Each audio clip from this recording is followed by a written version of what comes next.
C'est très très dur. La distance est longue, mais c'est la piste elle-même qui fatigue beaucoup. Et à la fin, c'est vrai que je ne savais plus si j'avais de l'oxygène ou plus d'oxygène.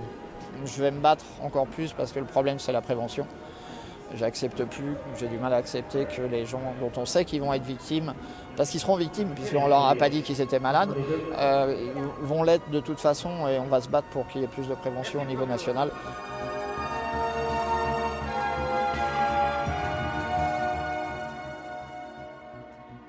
Je veux le féliciter pour sa ténacité, parce que pour moi ça paraissait quasiment impossible de faire ça.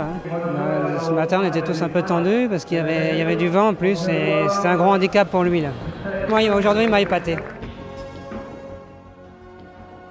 Je suis vraiment en admiration devant ce qu'il a fait, devant le parcours de là où il est parti pour arriver à son exploit d'aujourd'hui et à tous les insuffisants respiratoires comme moi, dans mes collègues.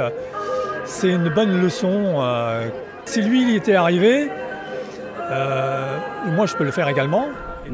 Pour moi, la leçon du jour, c'est que le sport, sans guérir, est une thérapie. Franchement, ce qui m'a le plus ému, c'est d'avoir un malade qui a commencé le chemin, un malade qui est devant et qui s'interroge.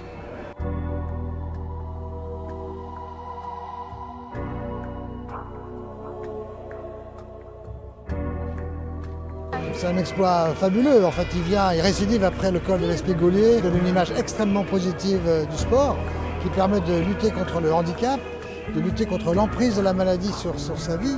Et ça montre qu'on peut travailler de façon différente avec les patients, un partenariat avec les patients. Et ça, pour moi, c'est vraiment l'avenir de la médecine.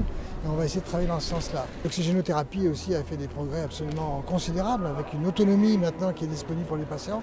Et pour moi, c'est aussi un exemple, c'est aussi une image extrêmement positive. Là, on est à la deuxième phase de notre petite fusée, puisqu'on va la monter. Et une troisième phase, ce sera ce qu'on fera avec nos patients dans l'année prochaine. Je suis président d'une fédération qui a 27 maladies, pas une, 27 maladies. Alors, la première chose, nos associations les aident dans tout ce qu'on peut appeler la rééducation, les actions physiques un peu partout, Donc on les sort de chez eux, parce que le plus grand problème c'est de les sortir de devant la télé. Il faut savoir que l'AFF Fayère, c'est 1 million d'adhérents à peu près, un salarié. C'est important ça. Tout est basé sur le bénévolat. Donc on essaie d'amener tout le monde à participer. Alors Philippe fait partie de ces moteurs. Il faut arrêter d'avoir la culture du grand sportif. Il faut que tout le monde se mette au sport. On rencontre des fabricants. Donc ils nous écoutent, ils nous entendent. Donc les fabricants, on attend d'eux de nous écouter, mais surtout d'être innovants constamment. Innovants. Et dans le mot innovant, c'est pas spécialement de changer un matériel, mais d'écouter, de l'améliorer constamment. Un matériel doit pouvoir bouger constamment. Voilà ce que nous attendons des fabricants. L'image qu'on a des BPCO dans la rue, c'est des gens qui font 200 mètres avec leur valise sur l'épaule, leur oxygène dans le nez, qui font 200 mètres, qui n'en peuvent plus et qui s'arrêtent d'épuisement. Et quand on voit Philippe, on se rend compte que finalement, eh bien, on peut, en se surpassant au départ, en faisant très mal, et puis après en s'habituant à l'effort, à faire des choses qui sont impensables. Avec la volonté, chez une grosse BPCO, on peut finalement non seulement avancer mieux dans la vie, avoir un confort de vie, et puis je pense protéger ses poumons dans la durabilité.